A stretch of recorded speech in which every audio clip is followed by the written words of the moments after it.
He has got the perfect shot lined up, but there is one ultimate enemy, the minimum shutter speed menu. Can he actually change it? Absolute defeat. Let me show you how to change the minimum shutter speed if it's grayed out on your Panasonic S1R Mark II. If you go into your menu and change the exposure compensation to A or P, then you will be able to change your minimum shutter speed to whatever you like.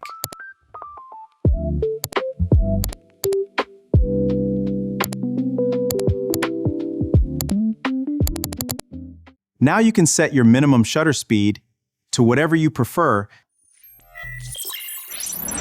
In older S-series Panasonic cameras, you probably have to change the dual native ISO setting to low or high before you can change the minimum shutter speed. If you are just starting out in photography, remember there are 3 key factors: exposure, focus, and color. Try putting your camera in aperture or shutter priority to help you achieve the look you are going for. Use a light meter and choose the correct camera metering for the subject you are shooting. Try using hyperfocal distance to get a sharper image.